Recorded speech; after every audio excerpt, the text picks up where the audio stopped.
요즘 유튜브를 보다 보니 은퇴하신 어르신들의 인터뷰를 담은 채널이 있더라고요. 저도 우연히 그런 채널을 발견해서 몇 편을 봤는데요. 보다 보니 참 많은 생각이 들었습니다. 그분들이 말씀하시는 연금 금액이 제가 막연히 상상했던 것보다 훨씬 적더라고요. 많은 분들이 자식 뒷바라지 하느라 남는 게 없었다. 젊을 때 모은 게 없다 보니 늙어서 고생한다고 하시더라고요. 그 말을 듣고 나니 저 역시 내 아이의 교육비와 앞으로의 생활비를 생각하게 됐습니다. 내년이면 딸아이가 유치원에 들어갑니다. 이제부터는 교육비가 점점 늘어나겠죠. 아무튼 그 영상을 보고 나서 저도 어느덧 일을 시작한 지 15년이 넘었고 정년까지 남은 시간이 20년도 채 되지 않았다는 사실을 새삼 깨달았습니다. 그리고 그 정년까지도 다닐 수 있다는 보장은 없죠. 그래서 미래의 나는 어떻게 살아가야 할까라는 고민이 자연스럽게 시작됐습니다. 회사는 나와 계약을 맺은 비즈니스 파트너일 뿐입니다. 나는 내 시간을 회사에 주고 회사는 그 대가를 보수로 주죠.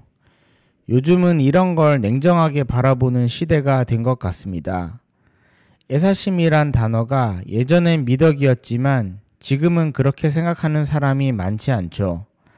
저 역시 사회생활을 처음 시작했을 때는 나를 뽑아준 회사에 감사하며 충성해야지 이런 마음이 있었습니다. 그런데 시간이 지나고 여러 회사를 경험하면서 깨달았습니다. 회사가 내 인생을 책임져 주진 않는다는 걸요. 결국 회사는 나를 통해 이익을 내고 나는 그 대가로 월급을 받는 단순한 거래 관계입니다. 그걸 인정하고 나니 오히려 마음이 편해졌습니다. 회사가 싫어서가 아니라 내 인생의 방향을 회사에만 맡길 수 없다는 걸 이제는 알기 때문입니다. 예전 세대는 회사만 잘 다녀도 집을 사고 차를 사고 노후를 준비할 수 있었습니다. 하지만 지금은 그렇지 않습니다. 서울이나 경기권에서 집 한 채 마련하기조차 쉽지 않죠. 그래서 우리는 한 가지 일만으로는 부족한 시대를 살아가고 있습니다. 이제는 부업, 사이드잡이 선택이 아니라 생존의 문제가 되어버린 거죠. 저도 본업 외에 부업으로 개인 사업을 하나 운영하고 있는데요. 이제 1년이 조금 넘었습니다. 처음에는 영업도 해야 되고 고객 관리도 해야 되고 하루가 어떻게 지나가는지도 몰랐는데 어느 순간부터 조금씩 자리를 잡아가더라고요. 매달 고정적인 금액이 들어오진 않지만 한 달에 들어오는 수입을 본업의 월급과 합쳐보면 예전보다 확실히 삶의 여유가 생겼습니다. 무엇보다 중요한 건 이 일은 정년이 없다는 겁니다.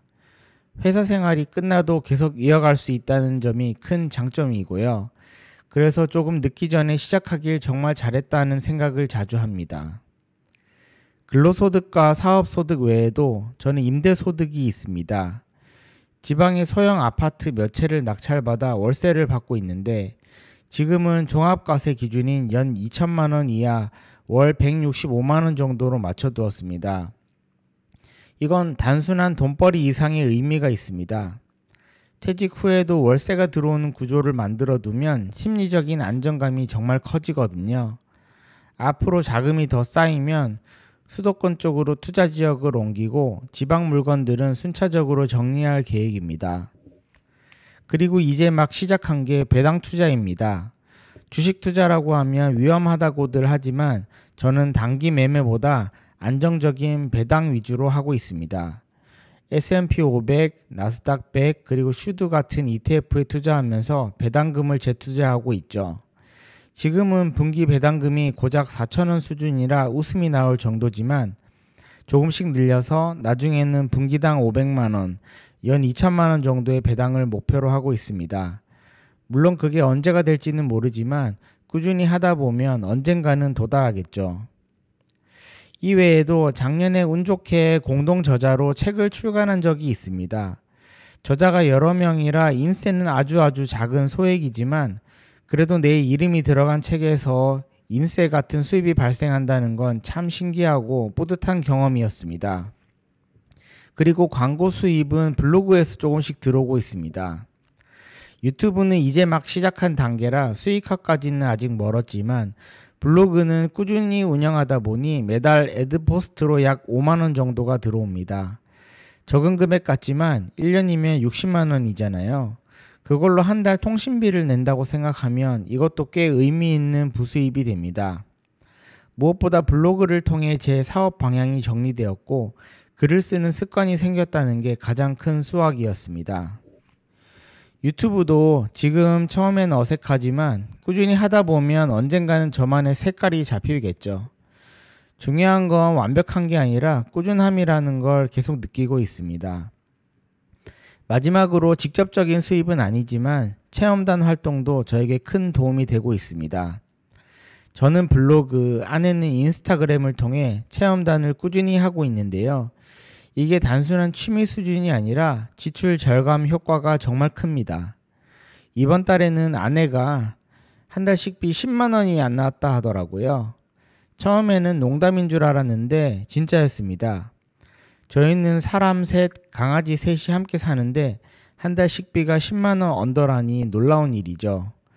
물론 추석 연휴 덕분에 식자재 구매가 줄기도 했지만 체험단 덕분에 식비와 생활비를 크게 절약할 수 있었습니다. 저와 아내의 체험단 1년치를 계산해보면 절약되는 금액이 2천만 원이 넘습니다. 지출을 줄이는 것도 결국은 보이지 않는 수입이라는 걸 몸소 느끼고 있습니다. 혹시 회사가 갑자기 없어지더라도 지금까지 만들어둔 개인 사업과 임대, 체험단, 블로그로 당장 생계는 유지할 수 있겠다 라는 생각이 들지만 그렇다고 회사를 그만두고 싶다는 건 아닙니다.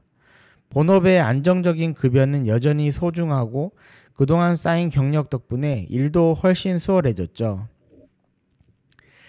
그래서 본업과 부업, 이 임대소득 이렇게 모든 것들이 자리를 잡을 때 삶의 균형이 생긴다고 느끼고 있습니다. 요즘은 20대, 30대부터 부업을 시작하는 분들이 정말 많습니다.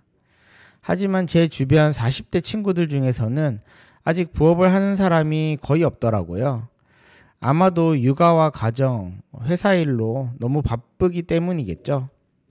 하지만 저는 지금 오늘이 바로 부업을 고민하기 가장 좋은 날이다.